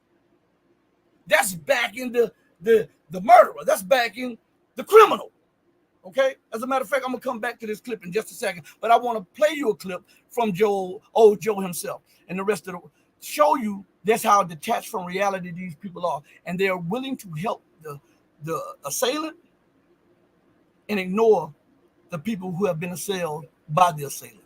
It's crazy, right? Absolutely. But unless somebody shows you this from this perspective, you can't grasp the magnitude of insanity of the leadership of America in the Western world. And God is driving them mad. This is what the book talks about when it said, and I would hit them with derision. Look up the word derision.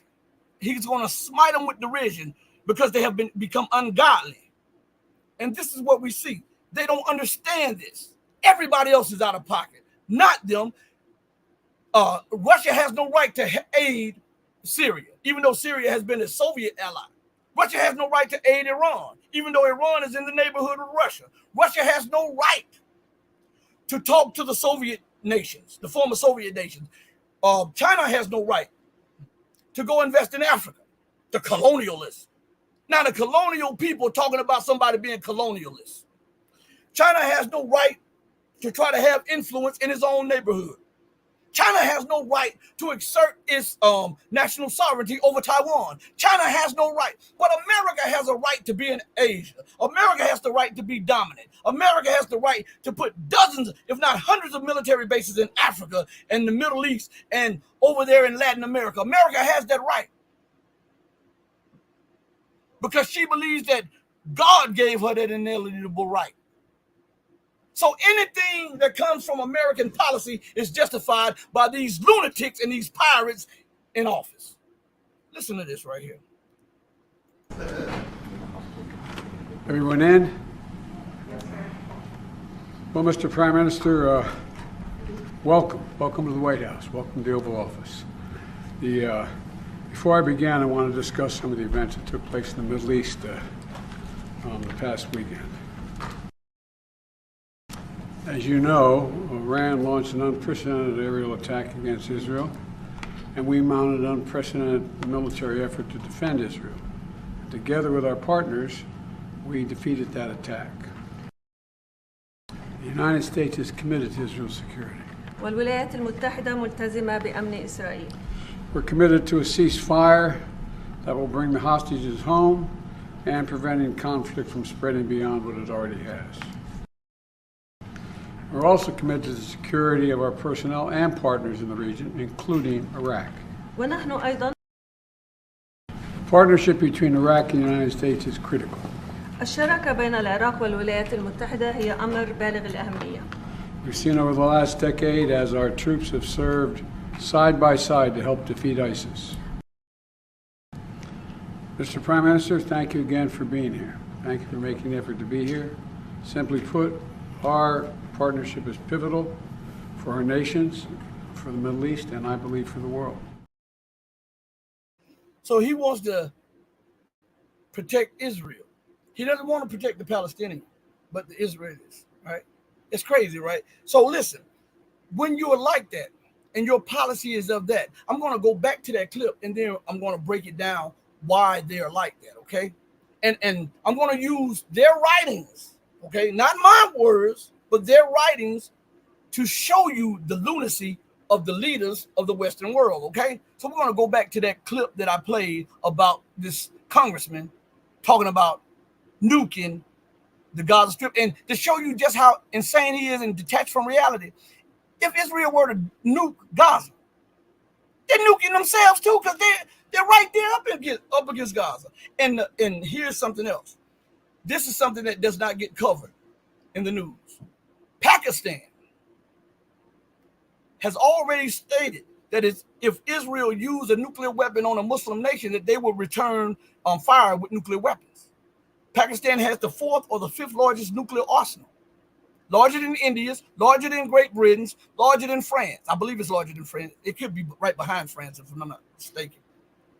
And they have said that if Israel were to use a tactical nuclear weapon against the Palestinians or Syria or Iran, that then Pakistan would join in and return fire. So to advocate the use of nuclear weapons is to advocate a nuclear response. But in their madness, they don't see that. It's I rule, what I say go, and if you don't like it, to hell with you and we'll kill you. That's their policy. So I want to play that over again, and then I want to read something that goes hand in hand with this, everybody. And I want to thank you all for staying put, watching me on this thing, okay? I really appreciate it, man. I really appreciate it. So let's go a little further. Explosive comments on how to end the Gaza war have come from a U.S. Republican lawmaker who says the Palestinian enclave should be swiftly annihilated by bombs. I don't think any of our aid that goes to Israel to support our greatest ally, arguably maybe in the world, to defeat Hamas and Iran and Russia, and probably North Korea's in there and China too, with them and helping Hamas. We shouldn't be spending a dime on humanitarian aid. It should be like Nagasaki and Hiroshima. Get it over quick. Now, Well, Tim Walberg's spokesperson was quick to scramble for damage control, claiming the congressman was just using a metaphor and actually empathizes with innocent Gazans. But critics say they're not buying the excuse. The comments come as the enclave faces a humanitarian catastrophe. Israeli bombardments have destroyed over 70% of Gazan infrastructure and forced the displacement of almost 2 million Palestinians. Civilians are struggling to survive with extremely limited access to food and water. Well, some of the latest Israeli airstrikes on Sunday hit a tent camp in the courtyard of the Al-Aqsa hospital, killing at least 2 people. Thousands of displaced civilians have been sheltering at the medical facility for months. Palestinian journalist Mohammed Abu Darouj, who cooperates with the Ripley video agency in Gaza, was severely wounded by an Israeli airstrike in front of Al-Aqsa hospital while he was filming. Here's how he described the incident. I was in the corridor. I heard a whistling sound in my ears. Then I couldn't hear anything. I just fell to the ground. I didn't know what happened. I looked at my leg to find it had been severely injured. The nearly 6-month-long war in Gaza has claimed over 32,700 lives, according to local officials. And the IDF is only expanding its military offensive. Many Israeli citizens are speaking in favor of that strategy, with some even calling for more radical solutions. Today, I believe there is a decision that must be made. I understand everyone and the poor people in Gaza, but this is about our survival. So I think politicians must agree to press the button. We're a country with a nuclear bomb. Here I am with nothing more to say. No one should inhabit this land. No one should live in this land except the Jewish people. Your expectation is that tomorrow morning would drop what amounts to some kind of a nuclear bomb on all of Gaza, flattening them and eliminating everybody there? That's one way. The second way is to work out what's important to them, what scares them, what deters them. They're not scared of death. Middle East analyst Robert Inlakesh says Israel and the U.S. are clearly not preparing to bring peace to the Middle East. What is telling here is that the United States has full complicity in this. At the end of the day, the United States could stop what the International Court of Genocide has accepted as a reasonable, plausible case presented to it that genocide is being committed in Gaza. It could stop it with one phone call, but it's made the active decision not to do that. And now we see these sort of statements which are openly calling for acts of genocide from the United States, from within the United States against the Palestinian people. The United States does not want to push the Israelis to stop. They're essentially playing this dirty game of pretending that they want a ceasefire, while the Israelis, mainly from Benjamin Netanyahu, the Israeli prime minister, are not actually looking for a ceasefire. They're looking for a mass starvation campaign to buy as much time as possible, because it's well understood that if the Israelis do reach a ceasefire, it's ultimately a declaration that they were defeated. They didn't bring back the prisoners which were taken by the Palestinian factions by force. They didn't collapse Hamas or even any of the other some 12 smaller armed groups which are functioning in the Gaza Strip and fighting them every single day. And it shows also that there's a level of desperation from the Israelis and those Zionists in the United States who are backing them at this point, as Israel's military operation has ultimately failed to achieve its primary objectives on the ground. So we look at that, and then we're going to play something else. I started to shut the show down, but as I was listening to that, it's a few other things that I wanted to talk to you all about. So remember, you saw the sky view of Gaza. And then we look at, in our minds, we can play back the picture of Libya. We can play back the picture of Syria, of Iraq, and all these other places. And I thought about that fourth horseman that they talk about in that Bible, right? And that fourth horseman, this is a apt description of the U.S., the U.K., and NATO nations. The apt description. The fourth horseman in the Bible. It says of the apocalypse, what follows that fourth horseman is conquest, war, famine, and death. What is going on in Africa? Because America, Britain, and NATO is present. What is going on in Latin America? Because of the same people. What is going on in Europe? Because of those same people. What is going on in the Middle East? Because of those same people. What is about to take place in Asia? Because of those same people. And what is taking place in West Asia? Because of those same people. Conquest, war, famine, and death. Everywhere the fourth horseman went, that's what followed. I know you don't like that, but it is the truth. Nobody can disprove what I'm saying. I mean, man, woman, child, dog, cat, frog, or log. You cannot disprove what I'm saying. All right. So let's go a little further. All right. So as I was talking, the reason America in the West speaks so freely about bombing others. Now, remember, this congressman talked about Israel nuking Gaza. And yet they get up in arms about just the thought of Iran getting a nuclear bomb. Why? Because if Iran has a nuclear bomb, they wouldn't be so easy to intimidate or frustrate or invade. How dare you get what I have? Because if you get what I have, then I have to worry about you using what you have against me instead of you worried of what I have to use against you. That's why they were so outraged when Pyongyang, the capital of North Korea, announced over a decade ago that they had now become a nuclear power. Because they couldn't put military pressure on Pyongyang anymore. Because they had their own nuclear deterrent. And so they fear that Iran could get that capability. And if Iran gets the capability, which it already has, but it has not constituted a nuclear weapon with it, then guess what it does? It nullifies any advantage that Israel or the United States or Great Britain had in West Asia. And they cannot accept that. Why? Because these are the exceptional people that think that what they do is right and everybody else must follow suit. As a matter of fact, they have a doctrine for it called manifest destiny. Okay? Look it up. They used to teach this in civics class and in history class and all. I don't even know what they teach in school today. 30-some years past, I don't know what they teach. But listen, it says this. What is the American exceptionalism and manifest destiny? Manifest destiny is defined as the concept of American exceptionalism. That is, the belief that America occupies a special place among the countries of the world.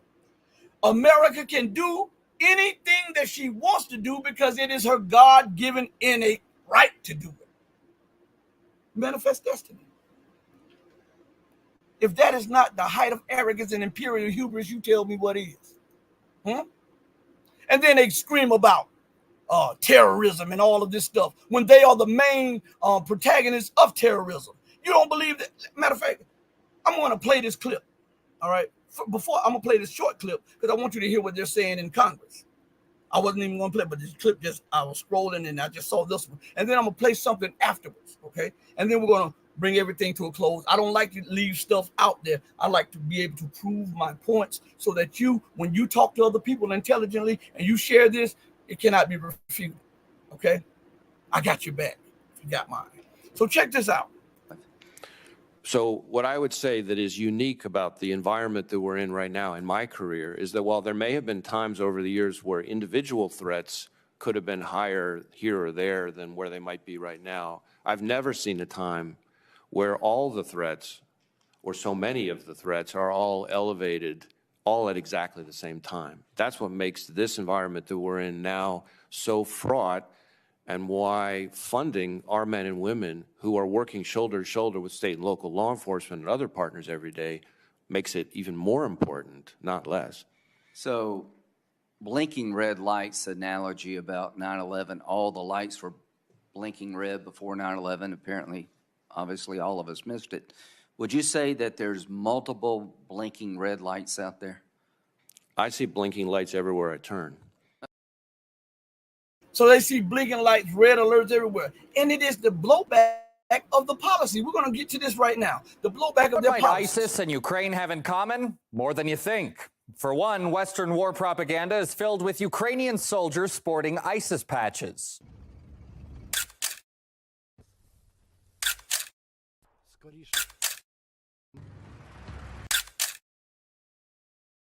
It makes sense, as Kiev's essentially been harboring ISIS leaders fleeing the so-called caliphate. Back in 2022, there were reportedly at least 87 members of the terrorist group who were able to settle in Ukraine with the help of contacts throughout the Middle East. The sources confirmed that an official of the Al-Nusra Front terrorist organization held a series of meetings with leaders of several armed organizations, during which he urged them to encourage jihad in Ukraine against Russian forces. And many of those Islamist terrorists have gone on to wage jihad against Russia there, armed with the field experience they got from the Syrian civil war, fighting against Bashar al-Assad's government. According to Russia's Foreign Intelligence Service, ISIS militants were even trained by the U.S. military at the Al-Tanf military base in Syria. The US and British intelligence services have de facto turned the territory of Poland into a logistical hub used for supplying weapons and ferrying militants, including those from the Middle East, to Ukraine. Thus, at the end of 2021, the Americans released from prisons of the Kurdish wing of the Syrian Democratic Forces several dozen Islamic State terrorists, among them citizens of Russia and other post-Soviet countries. These individuals were sent to the US-controlled Al-Tanf base, where they underwent special training in methods of sabotage and terrorist warfare, with an eye on the Donbass region. But the roots of this nefarious union go farther back than just 2 years ago. Back in 2015, the presence of Islamist terrorists in Ukraine was already raising eyebrows in Europe. On 7 July, the New York Times reported the presence of a Chechen volunteer force made up of ISIS sympathizers in territories disputed by Russian separatists and Ukrainian troops. It appears that they have openly sided with Ukraine in a bid to weaken Russia and compel it to concentrate its forces on that country, drawing resources away from other fronts on which it is pitted against various Islamic terrorist groups. Ukraine's foreign ministry was quick to dismiss what Salvini said as nonsense, despite the mountain of evidence to the contrary. 4 years later, the CIA and Georgia's Interior Ministry discovered that one of ISIS's most important commanders was living it up in the quiet Ukrainian town of Belaya Tserkov on false documents for 3 whole years. Then there's the anti-Russian Ichkerian Chechens who fought 2 wars against Moscow and are now also fighting alongside Ukrainian troops. Like Ahmed, who fought in both Chechen wars throughout the 1990s and joined Kiev right after Russia's military operation began. The Ichkerians even formed their own Sheikh Mansour battalion, mainly comprising of mercenaries and Islamist fundamentalists. We have reliable information that Islamic State militants and their ilk are fighting against us as part of Ichkerian and Crimean Tatar units. They are also part of the sabotage and reconnaissance groups that are sent into Russian territory to carry out attacks and acts of terrorism. Most important to remember is that support for the vast majority of these groups can all be traced back to one place. The US military is actively recruiting fighters from jihadist groups affiliated with the Islamic State and Al-Qaeda to carry out terrorist acts in Russia and the CIS. Particular attention is paid to attracting natives of the Russian North Caucasus and Central Asia. We are witnessing the final loss of any moral principles in the United States security forces. Obsessed with the insane idea of exsanguinating Russia, Washington strategists consider it acceptable to directly use terrorists for their own dirty purposes. Such actions put Washington on a par with the largest international terrorist groups. ISIS, Ichkerians, Hayat Tahrir al-Sham, many different puppets, but at the end of the day, only one master. The United States and the rest of the major NATO countries have been facilitating terrorist attack for Ukraine for more than 2 years. The assassination of Alexander Dugin's daughter, as an example. The continued shelling of places like Belgorod with missiles, rockets, artillery pieces provided by the West. That's as much facilitating terrorism as it was whoever bought these guys the rifles and stashed it for these guys to go shoot civilians. I think the United States is playing some very, very dangerous games here. But it's Islamic terrorism. It's Islamists. And they conveniently put the name jihadis and extremists or Islamic State. So if you constantly associate terrorism with the word Islam or Islamic, right, then you demonize it just by way of connection. And that's what they're trying to do. How in the hell can that be Islamic terrorism when they just told you that America's pulling the strings behind that? And if America's pulling the strings, and if America's recruiting them, and if America's giving them that doctrine, and if America is supplying them with weapons, and if America is transferring them from one place to another, that is not Islamic terrorism or Islamic extremism. That is Christian terrorism and Christian extremism. Or if we want to say, and we want to just nullify both terms, say Western terrorism and Western extremism. But nobody talks about it. Stop this. As a matter of fact, listen what this 53 seconds on this clip says right here. We created ISIS. I mean, ISIS is no less than... Right there.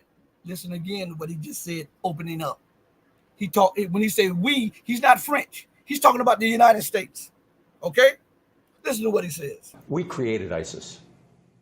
I mean, ISIS is no less than the people up in Islamberg, no less than Gulen, is a CIA creation. John McCain, for heaven's sake, was over there with the ISIS officials.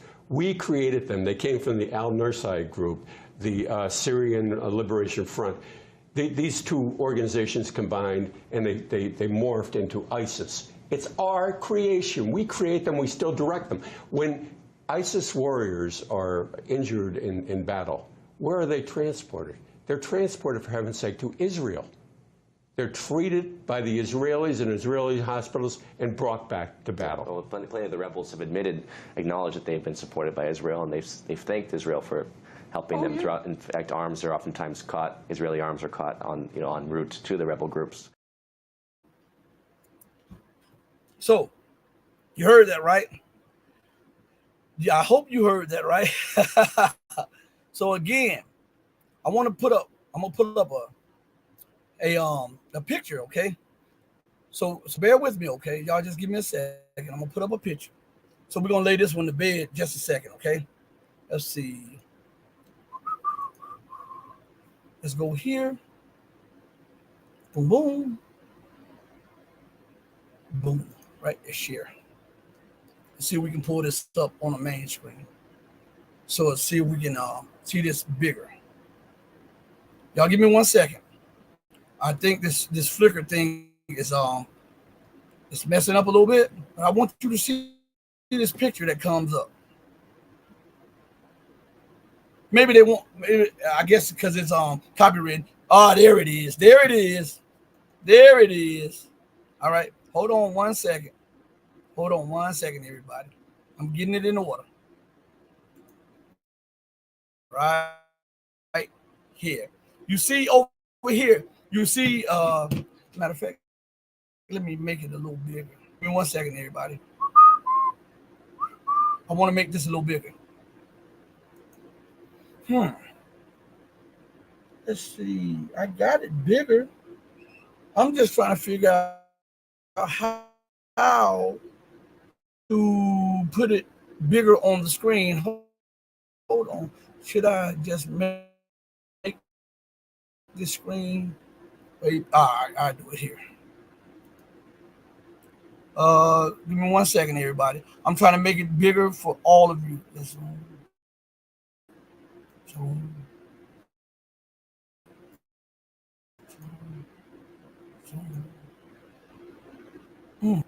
There we go. Let's see if that's up there now.